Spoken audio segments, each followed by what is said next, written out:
where there's an appetite to unfix something, what if that's possible? What if that's possible? Yeah. Where there's an appetite to unfix something, what if that is possible? Hello. Today we are dancing with Matthias Sperling. Hello. It's such a pleasure to have you here and to be in the studio with you. Very nice to see you too. Very nice to see you in the UK. Yes. So we met actually 2018. I mean, at least the time I remember us meeting, and that was at a PhD practice week in Stockholm, where I had a practice of no questions, only answers, which I think you probably participated in, which was lovely. And this was the first time I met you, and I remember, because I knew of you, you were already very successful in the UK when I was studying here, and I had heard of your name, but unfortunately hadn't got to connect. And then I got a taste of it in 2018 of your genius or your brilliance. But I feel very fortunate to be able to continue this conversation. And exactly as you say, to meet here where you are more or less based, right? Yeah. If people don't know you, how do you introduce yourself? Or how would you introduce yourself today, perhaps? How would I introduce myself today? I am an artist, a choreographer, performer, researcher. I guess I sort of increasingly describe myself as a researcher because I am often involved in research. I was born in Canada, in Toronto, and I started dancing there. Yeah. And I moved here in the mid-late 90s. So I've been in London for a very long time, based in the UK. And yeah, most of my work has happened based here, where I danced with a few companies in the beginning, and I then started to make my own work more. And I've done various things. Various ways of learning along the way. And then the more recent things for me have been that I did a PhD here in the UK, and some of the practice that I propose to share with you today is related to that. Might even be a little bit related to, if we did anything together that I led in 2018, then it will be. I think we did, yeah. It will be more of that. Great. Well, that's great. Or evolutions of that. I'm not a beginner. Yeah. And so I finished that in 2022, and also I've been co-leading a research project that is an interdisciplinary collaboration between artists and scientists, specifically dance artists and cognitive neuroscientists. And that's a 5-year project that is already coming to a close this year. That's also what I'm involved in. And I guess a way to introduce the kind of things that I'm interested in, maybe I guess through the kind of lens of my PhD research, is looking at relationships between choreography and knowledge generation, and connecting that with ideas like conjuring, or I would say magic and science at the same time. So ideas about, say, the biological basis of embodied knowledge generation and the way that might be described in neuroscientific contexts, but then at the same time what I call magic. So these ideas about, say, conjuring, perhaps divination, that kind of direction, which I'm sure we can go into more. Yeah, I mean, it's super exciting stuff, very interesting. I already feel like there are threads to be pulled, and I think it would be nice to get a sense exactly of that conjury magic world and how it relates to dance and choreography. But what are we specifically going to do today? Like, what have you brought for us? Well, I've kind of considered slightly different versions of the same sort of main materials that I'm interested in. I think what I'll introduce is something specific, and then what we can do might be a bit looser around the edges of that. Yeah. But maybe it's just a more sort of clear way to talk about it is to start somewhere specific. So in my PhD work, the sort of site of that research is a choreographic work called Know-How Generator, which is spelled N-O-H-O-W, which is doesn't come across very well in audio. Know-How Generator is the name of the work, is the title of my PhD, and within that choreographic work, the sort of nucleus of the score is something that I call back and forthing. Mm-hmm. And so I wanted to share that with you. Fantastic. And also, I guess, some sort of ways into that, and then also some ways in which that has evolved a bit more recently for me. Fantastic. So obviously with the PhD, I have sort of lots of writing around that and like a dedicated website to that. I also wrote a written version of the choreographic score, which is part of my written PhD. Mm-hmm. And so in that, I have these words that I can share now, which are a sort of introduction to back and forthing as a choreographic material. Yeah, please. Okay. So this is sort of slightly adapted from the written choreographic score of Know-How Generator. And it introduces this sort of as it comes into the score. Back and forthing unfolds through a rhythmic yet changeable rocking motion. While the rhythmic rocking of weight remains a constant, the specific form of the movement is always evolving and adapting in relation to the perceptual feedback that you experience from your moving body and the environment around you. Your weight shifts back and forth in space, between body parts and/or spatial locations that emerge as what lights up in your felt sense perception from moment to moment. The rhythmic pendulum shift of your weight between a back and a forth remains a constant presence in space, regardless of smaller and sometimes larger changes in the shape of the movement. The work is on insisting on the possibility that your whole body at once as your teacher, a phrase from Deborah Hay, among many phrases from Deborah Hay that I quote in this score, can accommodate. The work is on insisting on the possibility that your whole body at once as your teacher can accommodate within your back and forthing what you are reading in your felt sense experience, including the curiosities or appetites that you notice emerging. While the degree and frequency of change starts out small, it can grow larger later on once the regularity of your back and forthing has become established enough to remain a continually felt presence. Back and forthing settles into a momentum that feels like it takes care of propagating itself, something like a perpetual motion generator. So you don't have to do too much, but can rather keep enlarging your experience of its unfolding. So that's a kind of introduction to this particular material, back and forthing, in Know-How Generator.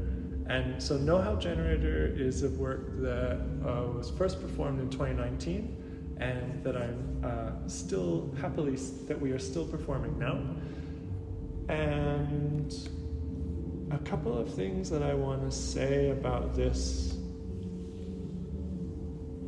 that I think are, that are important to me about this. are to do with the idea of taking a reading. Okay. Yeah. So that's something that I feel is a sort of umbrella for me about that many of the materials that I'm working with I'm interested in the idea of approaching dancing as a process of taking a reading. And taking a reading, you're taking that from tarot? Partly, right? Yeah. That's where I associate to when you say the word taking a reading. What I like about it is that it has, like I mentioned magic and science before, that for me taking a reading can have both of those kinds of connotations. So the scientific connotations would be like a measurement device that takes a reading or something. And so we can think about like my biological being or my cells as these sort of measurement devices or perceptual devices. And then from that more divinatory perspective, taking a reading can be taking a reading with tarot cards or palm readings or like reading tea leaves, all of those things. So that as a general sort of operation. Yeah. And then also what I'm really interested in is working with momentum and perception at the same time. Yeah. So we're taking a reading with momentum and perception engaged at the same time. Yeah. Yeah. And yeah.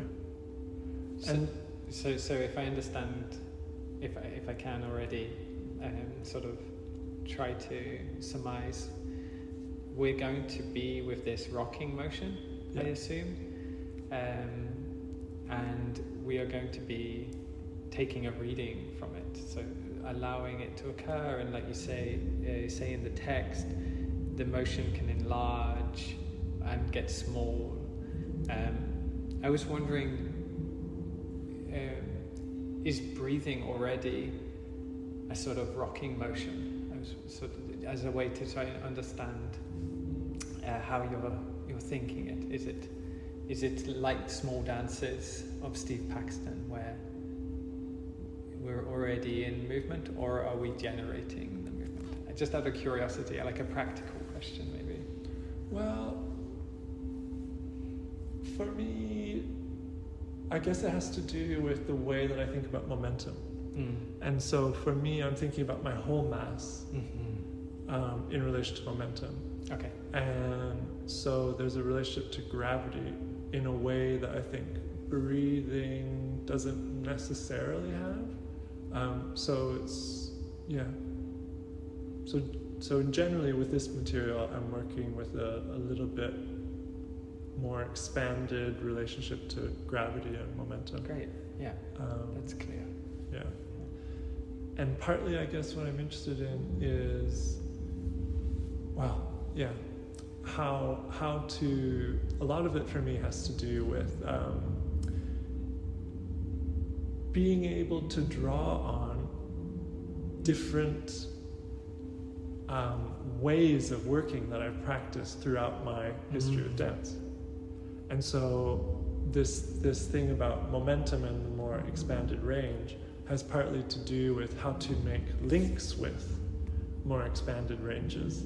Yes. At the same time as working with the work that I'm very interested in relation to perception, and I mentioned Deborah Hay and this kind of, as one really important influence for me. And the score, the sort of the written score draws very heavily on sort of Deborah Hay's written scores as an example of what kind of form a written choreographic score can take. And also I work with, in this score, with a sort of, with a what-if question that addresses the whole score. And I might mention that as well, because I think that's, important to know in relation to this as well. So the question is, what if how all of my cells are doing knowing serves me well in the practice of know-how generation? And know-how generation, again, is the NOHOW, and it could be, know-how generation, whatever that might mean. What if how all of my cells are doing knowing serves me well in the practice of know-how generation. Yes, so I see how it is really trying to be with the knowledge that you've accumulated in this vestibual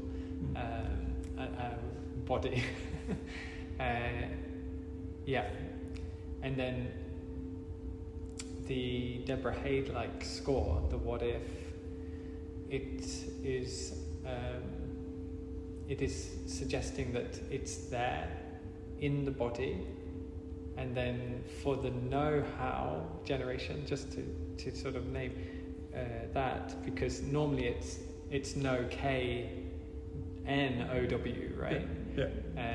Which is a sense of the already knowledgeable, or no, sorry, it would be the knowledge that's needed to do something, right? Yeah, sort of practical knowledge. Exactly, right, practical knowledge. So this is N-O, how. Yeah. So we're sort of imagining it's unpractical. Yeah, perhaps something other. Exactly. Something that clearly sounds like it's somehow related to knowledge. Yeah. But somehow it's an other form of knowledge, or knowledge otherwise. Yes. Yeah. Speculative. Yeah. Perhaps. Yeah. It's interesting because the reading is both factual and speculative as well. So you have these fractures of knowledge. Great. I think that for me that's feeling quite clear. Is there anything else you want to say? So we will go and do this back and forthing amongst all these ideas around know-how. Is there anything else you'd like to? Maybe just that in the choreographic work, Know-How Generator, myself and my collaborator Katie Coe, who performed this work together, we do this practice wearing elf ears. Wearing elf ears? Yeah. Okay. So you don't have to wear elf ears while doing this, but it is, it's very much part of this work. Yeah. And that for me, I was enjoying listening to some of the other podcast episodes that you've done, and there were already in there some references that I heard to Deborah Hay, I think through Kullberg connections. Oh yeah. And talking about lightness, and so this is also something that I really find really important, and that I find Deborah Hay really helpful with. And I also love her sentence about this, which I heard her say some years ago. I always retain the capacity to laugh at my own serious intentions, even while those intentions remain serious. And so I find that really like a crucial part of practice. Not necessarily something that I always feel capable of, but I feel I always need to keep striving for. Yeah. And that it is very generative in itself. And of course I say that with great seriousness. This is very typical of me, that I'm very approaching with great seriousness the reminder to try not to be so serious. But the elf ears are something that helps to do that. Yeah. So if people do have elf ears, then they should do that. And it's sort of it jumps back to you mentioned the word conjuring. I imagine when one wears elf ears, there is a sense of conjuring something other. And we can mention we're in a space which has music playing somewhere else. There's a great drone sound, which you mentioned you might use as well while we practice, while we dance. So hopefully this isn't too irritating to listen to, and maybe also adds to that magical aura. Yeah, I hope so. Okay then, we will pause and we'll come back in a bit.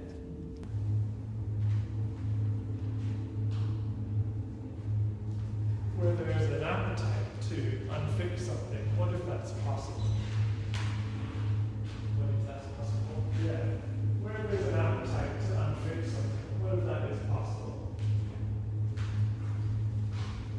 Okay, so we're back. I think we can just try to recall a little bit what happened, what we remember, what we experienced. We started with what you called a sort of light version of the back and forth, and you led us going to the floor and coming up and down, and then you spoke about it as being looser to the back and forth, and I was wondering if you could maybe describe or tell a little bit more about this tightening towards this back and forth. I think you mentioned it when we spoke before, but yeah, if you can, I think it's an interesting. Well, I guess there are different things. There's a sort of what are the particular parameters of a particular iteration of the practice, and those parameters can be more defined or less defined, and those might in different ways have different things that are good about them, or in terms of what they might open up towards. Yeah. And for the tightening of the practice, so to speak, so we eventually worked a little bit with some of this back and forthing practice, sort of closer to the form in which it begins in the score of the choreographic work Know-How Generator. And that works with, I guess, a slower rate of change. So this constancy of this rhythmic rocking back and forth, but in terms of the way that the shape of the movement becomes articulated, that there's a kind of discipline about the accumulation of information gradually over time. And so partly I think there's a kind of affordance in that from the perspective of experience, that what it opens up is the ability to stay with something. Yeah. And but then on another level, from a more choreographic perspective, thinking about the audience, I'm really interested in the audience, in a witness, being able to become familiar with the practice that's happening through what they're seeing. And so, for instance, that they can become familiar with the idea that there's this rocking back and forth, and that it appears that nothing is changing, but then something is changing a little bit, but then it seems that nothing is changing, but then something is changing, and that might be engaging, and also you can settle into this rhythm of witnessing the momentum moving in this rhythmic way. And sometimes audience members say that they sort of on their way home are still sort of feeling this sort of kinesthetic response to that rhythm, like you've sort of been by the sea, by the waves for a long time. Seasickness. Yeah, hopefully not the seasickness, but yeah. But yeah. But so for me it's important that there can be this ability for the performer to be experiencing this live, and the audience to be experiencing this live, and for those experiences together to kind of meet in the zone of whatever the material is. Yeah. And so that the material also allows the audience to be kind of on the journey with the material, having a sense of, to some extent, some predictability of what it is and where it seems to be going right now. And then the possibility for it to become more unpredictable. But the sort of baseline of sharing some meeting zone feels important to me, choreographically. Yeah. No, it's fascinating that you bring in the sort of social contract that is sort of built, or the choreographic contract that's built with the audience, because I was thinking about how the the oscillations, and you sort of mentioned this, and maybe this is what you mean by layers. They're not singular. There's often a sort of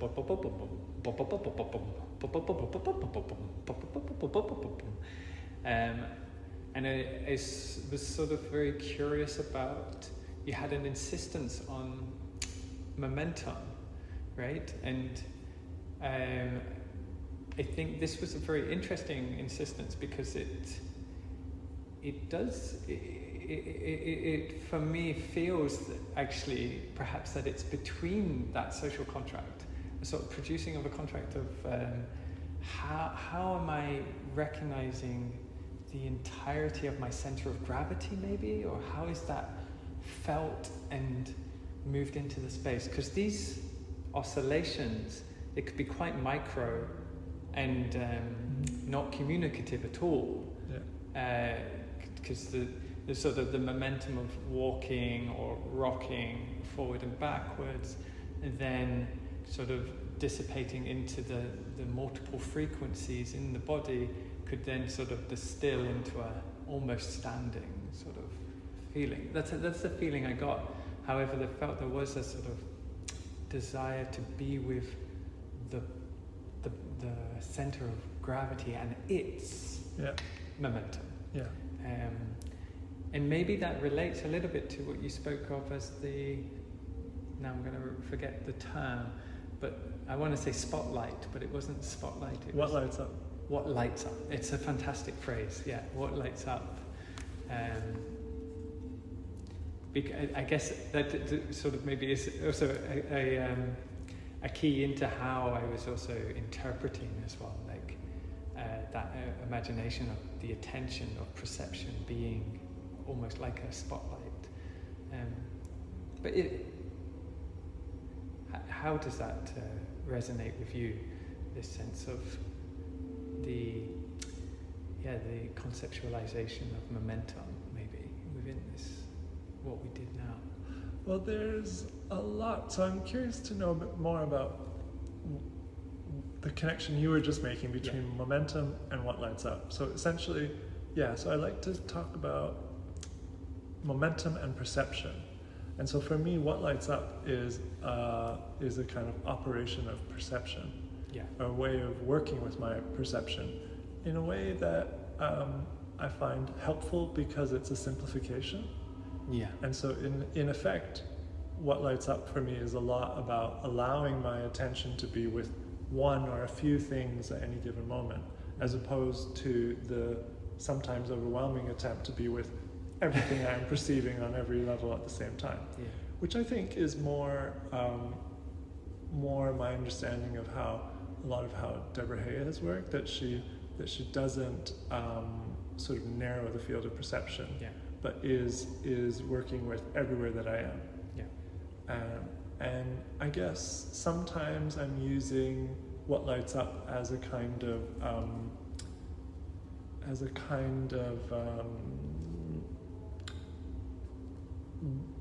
way of slightly reducing the kind of cognitive load within an experience of practice, if I'm trying to do things, for instance, on the level of momentum and the level of perception at the same time. So I find it useful to simplify it on that level, because then I can sort of be actively engaging with both of those dimensions at the same time. There are several things about momentum. One of them is that I mentioned wanting to, before we began, I mentioned this desire that I have to try to bring with me all the things that I have learned, or all the different kinds of ways in which I practiced over time in dance. And so for me, a big part of my early training was Limón. And so this sort of focus on, in a way, momentum, weight, gravity, and so that's something that's very kind of in me. And so I enjoy working with that, and I'm looking for the sort of way of opening towards that, along with other things I've learned later. And then another thing is the thing that I mentioned, which you picked up on while we were moving, about, I guess what I might call getting moving what is fixed in my perception. Yeah. And so for me, there's something how being in motion with my weight, with my whole mass, and this sort of rhythmic motion and this kind of wave-like rocking, and we talked about this idea of this sort of like sloshing of water almost, and this sort of constancy of almost like this body of water. Sometimes for me it feels like that has the potential to support the mobilization of my perception. Yeah. And so that's kind of what I mean when I'm using the language like getting moving what is fixed. So there might be something in my experience of my whole environment, of my whole perceptual reading, which I notice is kind of static or constant, or even like if I was sensing a kind of weather in the space around me, this sort of like heavy weather, or just something that is kind of stuck in place in my perception. Yeah. And I like the idea that, I guess I'm using this sometimes in my experience, that the momentum can be a kind of, can partly support this kind of unfixing, this like unmooring of the things that are really kind of anchored, particularly when they feel in some way like they might be a limitation. Yeah. And so this kind of, it's also a relationship for me to ideas about knowledge generation, is this like making possible the becoming of something, making possible a shift in kind of conditions of possibility. So something like, say even like the walls of the room, I might experience as very fixed and static. And when I start to get into a practice of working with my momentum and perception at the same time, that at least in my experience, I might just start to go somewhere imaginatively and experientially where the room isn't so fixed anymore. And actually the world that I'm in sort of opens up in possibilities in some way. And my momentum, the actuality of my momentum and the rhythmic movement of my mass is part of what helps me get there. There's a lot to unpack. It's beautiful, and you articulate it so well. I had to think, definitely by the end of the second sort of chapter, or the first chapter, depends on how we divide it, but I'm thinking about the before we started the sort of tighter version of forward and backward. I really felt a sense of I got lost in the momentum, in a sort of beautiful way. I was able to allow exactly that, what lights up, to sort of drift and not be so demanding, as exactly as you say, like everything everywhere all at once type Deborah Hay style of try to be with every sinew in the body simultaneously, right? And what I loved was, I think, when you were speaking about that which is fixed, I think you said something along the lines of, if that's even possible. Yeah. And I think that was what was very inviting, was exactly this challenge, maybe, to the possibility of unfixing or moving or changing, and exactly what I think you're pointing to something really fascinating with the experience, that in momentum, even in momentum, in change, can we unfix? Like, what is fixity? When we are so for want of a better word, fluid, like the bag of water, right?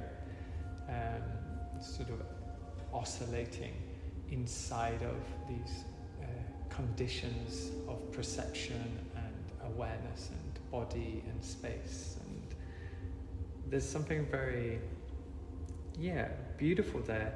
And I love, it's beautiful that you do connect it to knowledge.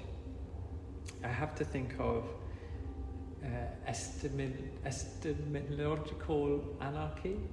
This is this philosopher of science, Feyerabend.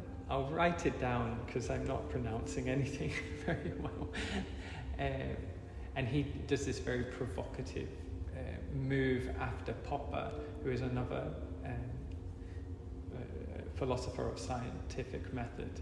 And he makes this provocation saying, the only way to do science is outside of the method.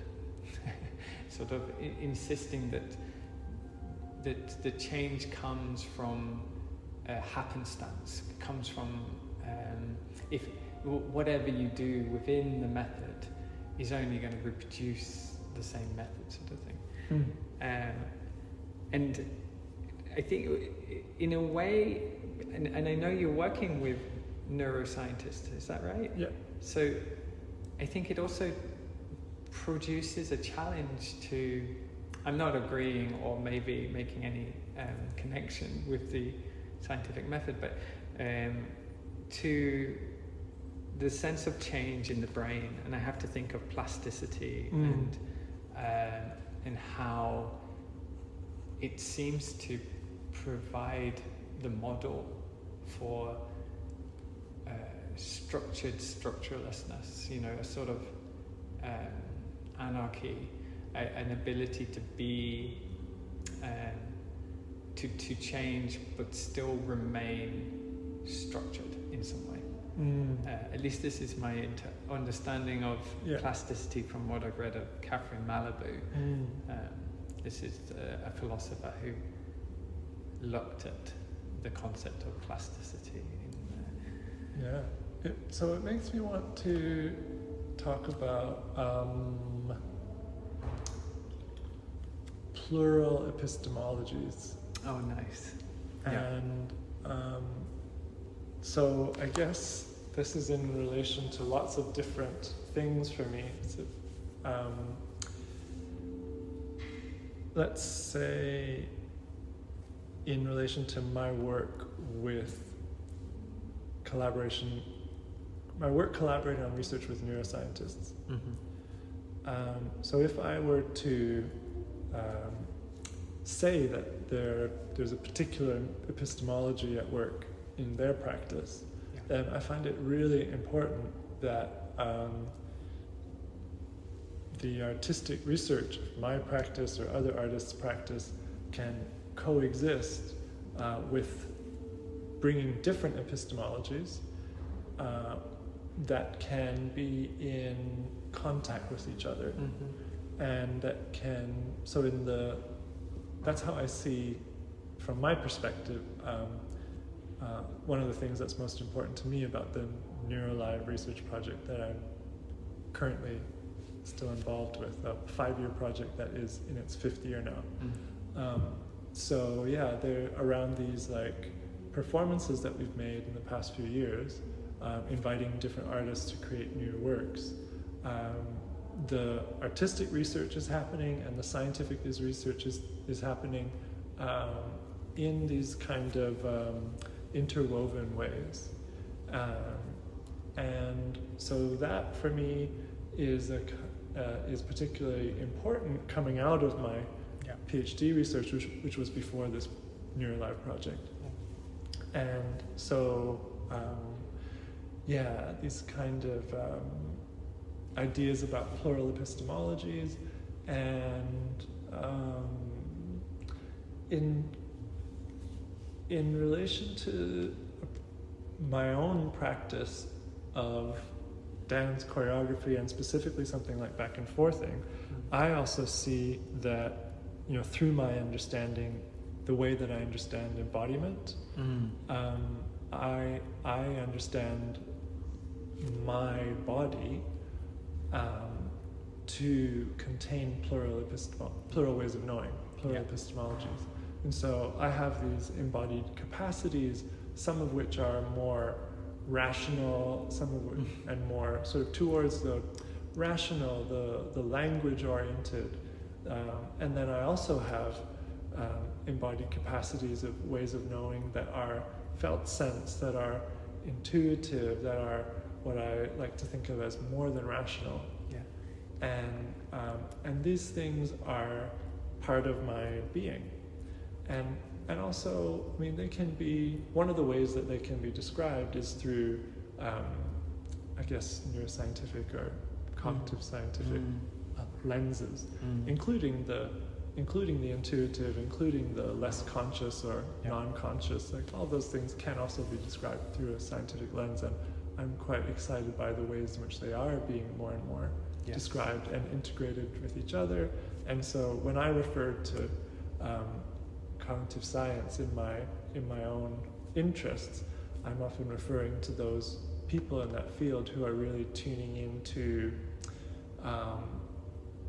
those particular ways of knowing and the ways in which they are fundamental and necessary within human ways of knowing. And so people like Guy Paxton is a British, I think he's described himself as a learning scientist. Oh, cool. He studies learning and has a really strong focus on the body and movement. And the relationship between body, movement, intuition, and how that relates to intelligence. And so all these kinds of perspectives I find,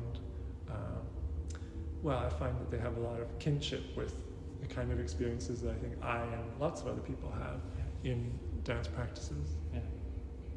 No, absolutely. I think it brings me back again to actually that, and it was really strong in the experience of the practice, the perception of the fixed, or maybe I'm now mixing aspects of the practice, but how that, what I perceive to be fixed in the room or within my body or within the patterning or my choice making or my association, and then how you invite both a trying to make loosen, you spoke about giving it a little bit more space, maybe, that perhaps it could be not necessarily unfixed, but it would somehow somehow shift, maybe. But at the same time, this question also of is it even possible, and exactly in relationship to this felt sense. I love that you, because I love that you connect it to the more than rational, because in the dancing it is a very clear felt sense of, now this is something I know or this is something I don't know. There's a real felt understanding of that. The place I notice it the most is actually, I am now dancing, I'm not dancing.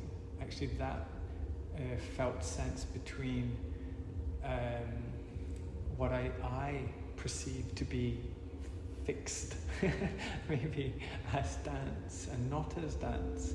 Because, I mean, on an intellectual level, I can say anything can be dance, but for me to feel it as dance, I need to relate to it in a different way. I need to start to, or I'm not sure maybe what causes those shifts in consideration.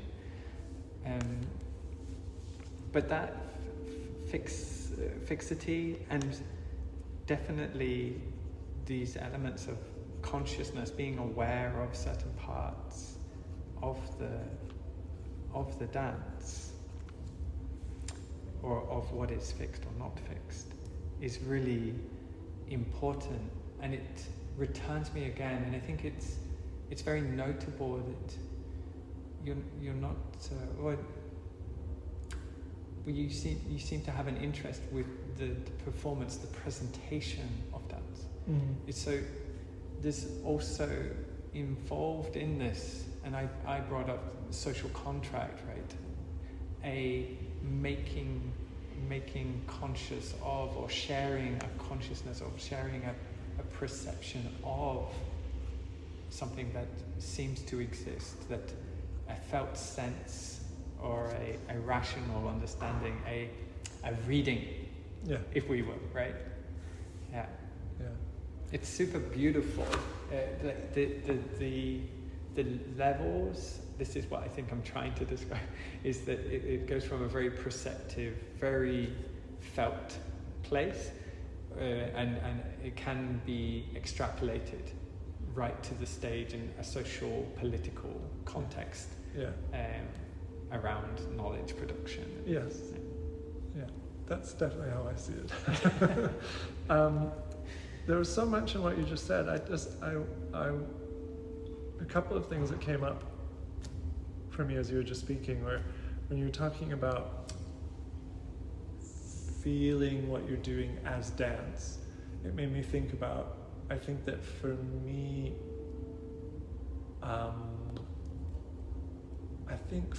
it has something to do with the more that I feel that all of my capacities are being engaged, the more I feel that I am doing what for me is dancing. And so that's a kind of an experiential thing, and I guess also I'm associating that with the capacities that I have invested in developing, which are different kinds of capacities over different periods of my dancing life. And so I feel like I'm most fully dancing when I can be engaging as much as possible with all of those at the same time. Yes, they're all there. Yes. And why not? And yeah. I think it makes me aware of how. I mean, I feel it's very explicit in what, at least what I experience now, is that there are aspects of my perception of my capacities that are or are not engaged, that sort of drift. I always remember hearing, I feel terrible, I can't remember who said it, but it was some dance choreographer. It said that all dance involves space, time and movement. And of course I recognize the sentiment, and I also recognize the validity that there is always space, time and movement present. However, one's approach to the dancing will shift if you come from the perspective of, or the perceiving that dance is now involving space, time and movement, or thinking through that I'm going to play with rhythm, or I'm going to just have a jiggle around and not include those concepts. Like the concept produces a specific type of dance in a specific way, and generalizing in that way, and it just reminds me of like what we attend in our dancing is also, it becomes a part of it. And the fact that you say the sort of the capacities being engaged, it really resonates with exactly how I feel dance, is that I have an attention to something which is really specific. And it is that kind of engagement. And if I may, it also feels like I am tapping into something divine or spiritual or otherworldly, and not necessarily having to name it as such and structure it as such, if that makes sense. or magic. I think actually your word magic is probably a lot better than those three. That's the language that I use. Which I think, is magic in a very kind of expanded sense.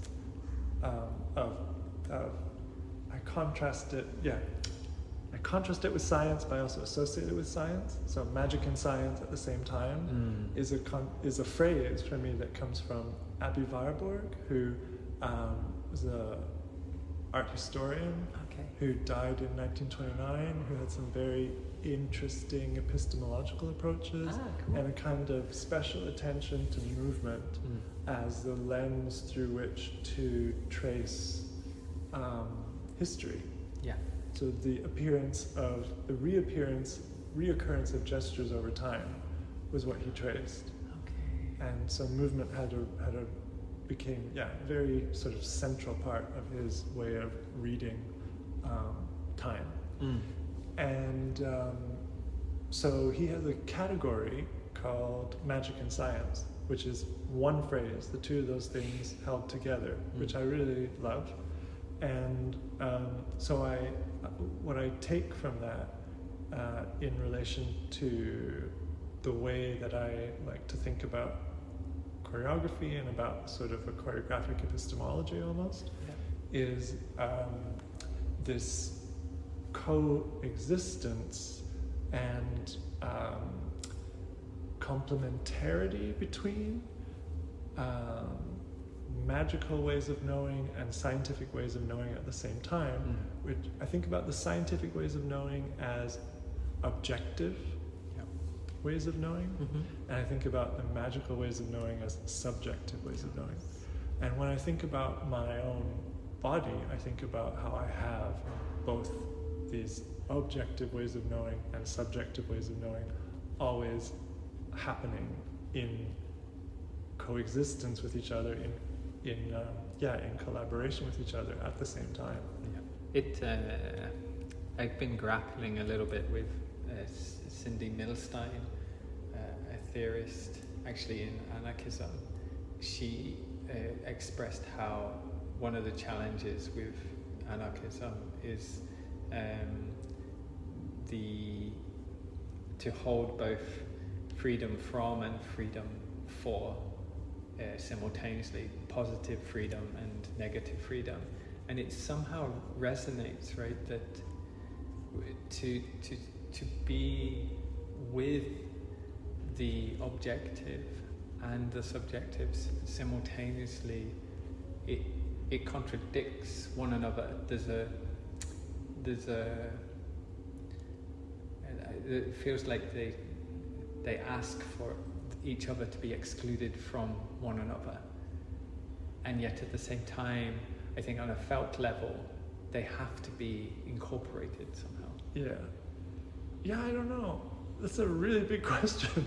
But I guess the way that I like to think of it is perhaps that a sort of idea about separation between subjective ways of knowing and objective ways of knowing is, at least on some important levels, a cultural thing. A cultural separation. And whereas in actuality, those ways of knowing are not necessarily in opposition with each other, and actually that neither exists without the other. I think it's No, I mean, big questions. No, but it's exactly in the or at least for me, in the material. And I mean, I'm very speculative in my thinking. I mean, it's very clear this is from a PhD. It has a sort of groundedness. There's a sense of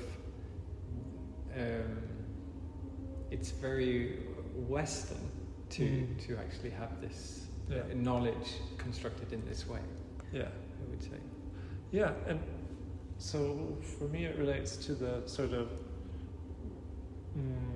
terms in which I've been thinking for a long time, particularly sort of earlier on, before my PhD, about mind and body relationship, or sort of the cultural effects of mind-body dualism. Yeah. Thinking about understanding non-dualism between mind and body, which I would relate to these different ways of knowing, and looking at what that could mean in relationship to dance and choreographic practice. It's a lot of what I've been motivated by for a lot of years. Yeah. And may I ask as well, what the weather is, because it was also a reoccurring theme, and it feels very, very full as a material. I'm just wondering if you could expand. Maybe it doesn't relate so well to what we were just talking about. But I think for me, when I use that term, like the weather, taking a reading of the weather, for me that has to do with a felt sense reading of my environment, and this sort of image of understanding my environment as one that's full of weather or weathers, multiple weathers that can be changing, and there could be different weathers in different areas, is this kind of reading of different kinds of intensities in the way that I have a felt sense of the environment that I'm in. And so it's trying to open up towards noticing and reading information, noticing percepts or intuitions or projections or imaginations that are about the whole environment that I'm taking a reading of. Yeah, it's really wonderful. And you also borrow from Deborah Hay these concepts of cells, because there is something very with the inclusion, the consideration of the weather, there is a potential for, and I think you even said it at some point, where thought could sort of be have a light sort of put on it. I'm butchering your words again. No. But it sort of it somehow begs the question of like, how much are we collective and individual as well, and maybe as subjective, objective. I don't know if that resonates at all. With your experience. I don't know. See, with these kinds of things, it's interesting that I often go to things that I've read that are related to neuroscience, or also maybe not just cognitive science, but also philosophy of cognitive science. And so for when you're talking about sort of, are we individual, the sort of boundariness of each of us, it makes me think about Andy Clark, a philosopher of cognitive science, who's very interesting. And so some of his past work has to do with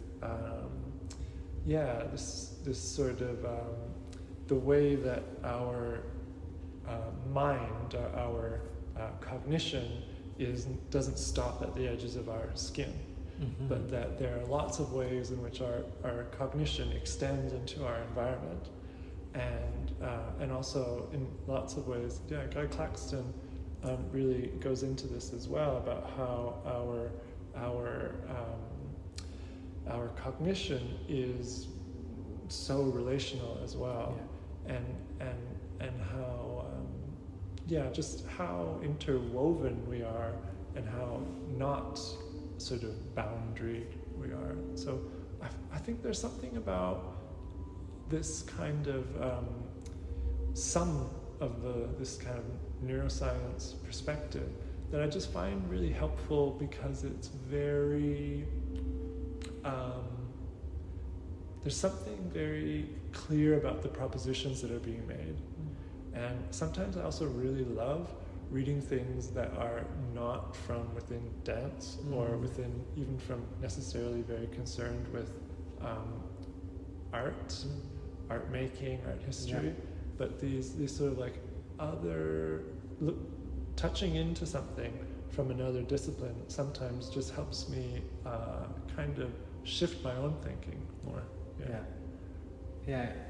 I mean, it really echoes that sense when dancing. There is a collective quality to the experience.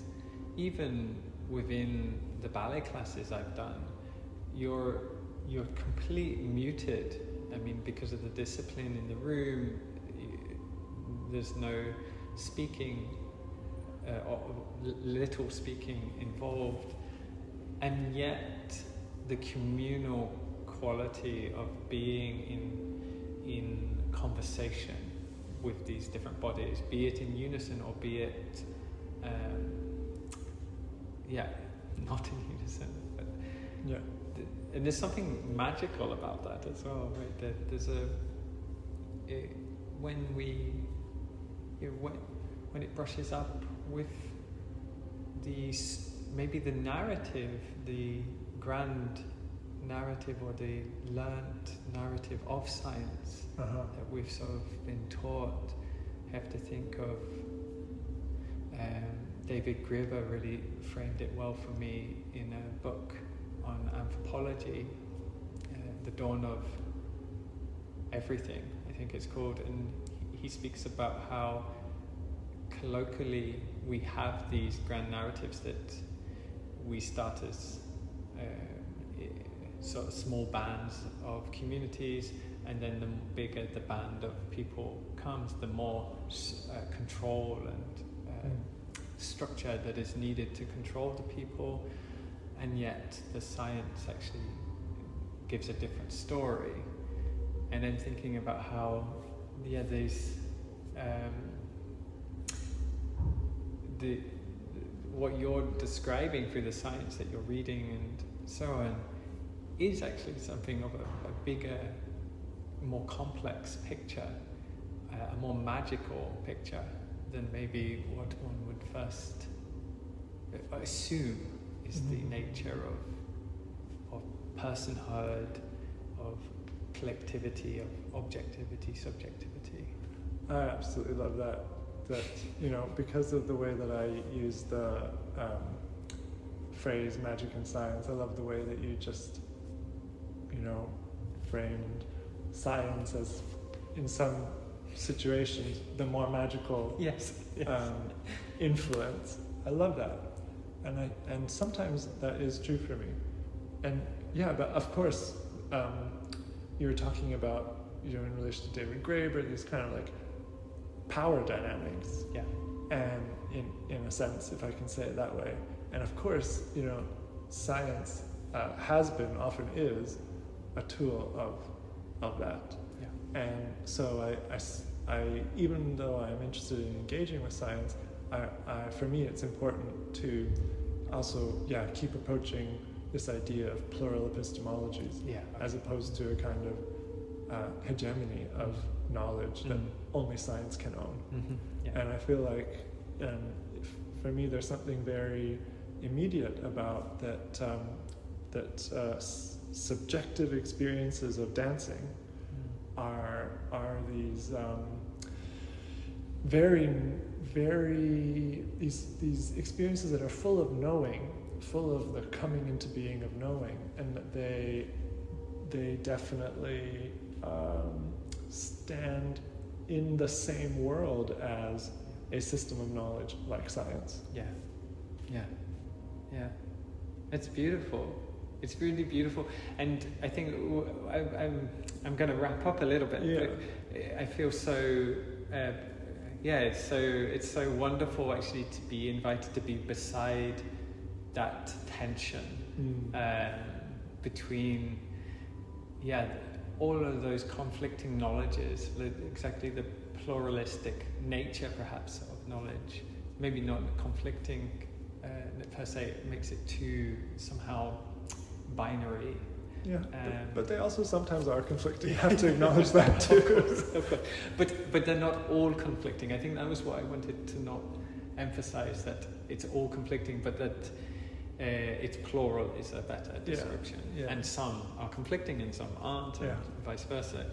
But it's such a pleasure to be beside that, actually, and to invite that into the dancing. And actually, in a lot of ways, you still hold space for your history and background in dancing, coming from Limón and having those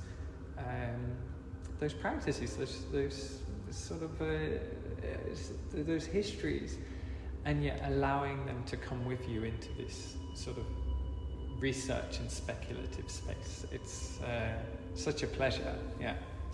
Thank you so much. Well, pleasure to do and talk with you too. Thanks very much.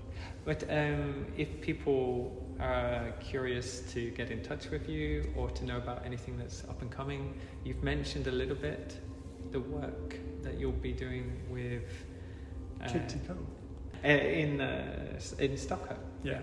So Katie and I will be coming to Stockholm with Know-How Generator for some workshops at SKH and at Dansalliansen, and then 2 performances at SKH presented by Fylkingen. And the performances are October 16 and 17 this year, 2025. And you can, definitely. I would love to hear from people if they would like to get in touch. I have a website with an email. I have various other ways to be in contact, and you're very approachable. I'm so grateful. And I mean, and also your PhD work as well has its own website, so people can even delve deeper into what we were doing today. In so many, I imagine you have many different ways of approaching it and getting involved. That website is knowhowgenerator.com, NOHOW, Know-How Generator. Yeah. I will link everything, and I will also try to write down a catch all the references that came up, and I will keep those in the description. But thank you so much. I'm so grateful, and I look forward to continuing to dance with your ideas and follow you somehow. Thanks, Peter. Thank you.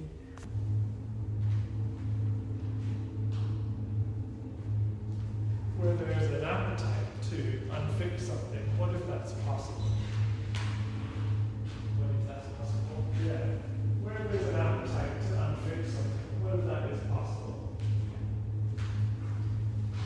Hi, thanks for listening. If you can support the podcast, please go to paypal.me/dancepeter. I'm just looking for a little bit of funding to help support the cost of the hosting. I hope you enjoyed the episode. Thank you so much.